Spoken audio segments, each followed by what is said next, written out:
The Pentagon's UFO boss is calling it quits in a few weeks, but during what may have been his last public event, Sean Kirkpatrick took questions on everything from aliens to debunking what's really unidentified and what's fairly easy to explain. Joe Khalil was there, joins us live. And Joe, Kirkpatrick directly addressed claims made on NewsNation by that former Air Force intelligence officer.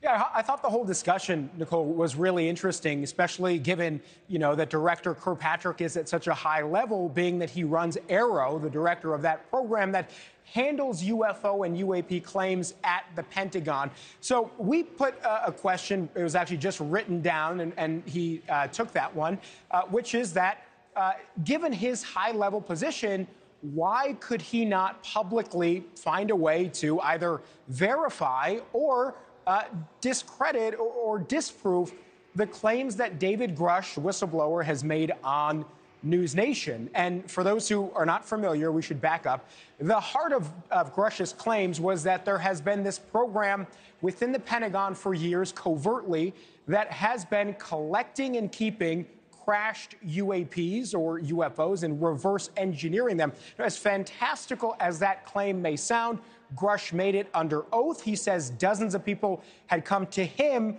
with firsthand accounts and evidence of those programs. So again, we put it right to the guy who runs AARO. Why couldn't he at least say yes or no on those claims? AARO has before said they're not aware of programs, but I thought his answer to that question was telling, was interesting, and we heard some new insight into this topic as well. Here's a bit of how he responded to it. I can't comment on anything he's told other people. The only way we can get anything that he has shared to other people is if he gives permission to them to share it, because he's protected under those same laws.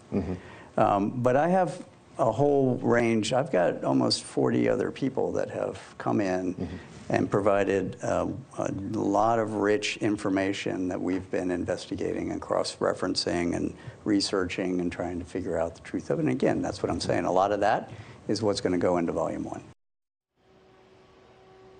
Now, interesting there, you heard Kirkpatrick say there are some 40 people who have been in discussions with AARO, and he says they are investigating the information they are providing. He also says AARO is going to be publishing Volume 1 of a 2-volume report before he leaves his post, which is in just a couple of weeks. So we will be certainly anticipating that. I want to add also in the same vein, another thing we're watching is as Congress is going to come back and work out its big annual spending package, part of what's in the defense portion of it, Nichole, is an amendment that was written by Chuck Schumer, the most powerful person in the U.S. Senate.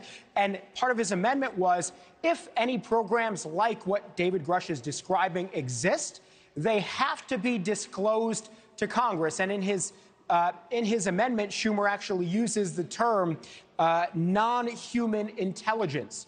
So that is incredibly interesting, coming from, again, the top guy in the Senate. Certainly something we're going to be having our eye on as it moves forward. Yeah, we'll certainly continue to follow that. All right, Joe, thank you. Thank you for watching. Go to newsnationnow.com to find NewsNation on your television provider. And don't forget to click the red subscribe button below to get more of NewsNation's fact-driven, unbiased coverage.